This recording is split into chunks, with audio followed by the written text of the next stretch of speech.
The Talkative Tortoise. For a very long time, alongside a village, there was a beautiful lake. It was inhabited by many water birds and fish. There was a little tortoise that also lived in the lake. He was very talkative and would stop talking only if he was fast asleep. Once a severe drought hit the region, and all the rivers and lakes and ponds began to dry up fast. The fishes began to die, and the water birds flew away to far off places. Soon there was not a drop of water to drink for anyone. The last two geese left near the lake were talking to each other. I think it's time now to say goodbye to this lake. Yes, said the second one. Let us find some other lake in some other place. The tortoise overheard the geese talking, and he pleaded, Oh, please, don't leave me alone here. I don't want to die. Please take me along. The geese looked at each other and felt pity for the tortoise. They wondered how they could take him along. While it was easy for the geese to fly, it was difficult for the tortoise to cover that distance on foot. So the tortoise came up with a bright idea. Why not bring a strong stick? I will hold the stick from the middle with my teeth, and you two hold the ends of the stick with your beaks. This way you can take me along. The geese thought it was a good idea too, but they cautioned him.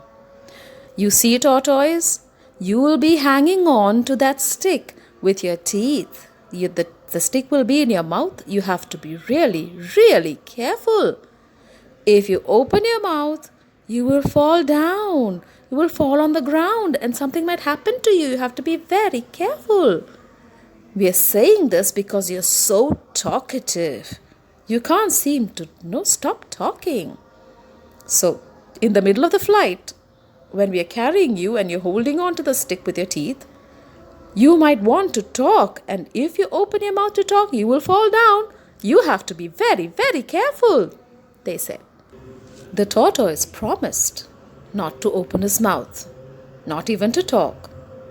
He said, I promise I will be very careful. And so the two geese took the ends of the stick with their beaks, and the tortoise bit the middle of the stick and held on, and the geese took off. And thus they started their long journey. It was such a sight, the geese holding the stick with their beaks and the tortoise dangling from the middle. And thus they flew. They flew over all the lands, all the rivers, and they flew over beautiful countryside, hills and valleys, until finally they started flying over a town. While they were flying over the town, the men, women, and children came out of their houses to see this very strange sight. The children began shouting and clapping, and the foolish tortoise forgot that he was hanging from that stick with his mouth. He felt the sudden urge to say hello and to cheer back, and he opened his mouth to talk. There and then, he fell down onto the ground and he fell into the river. He almost drowned, but he managed to climb up onto the banks of the river, shook himself off, and he thought, oh, I was so foolish. I shouldn't have tried to talk.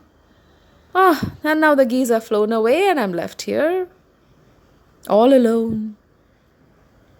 So you see what happened, children? It is always best to stay quiet. Sometimes if you don't keep quiet, you might get into trouble.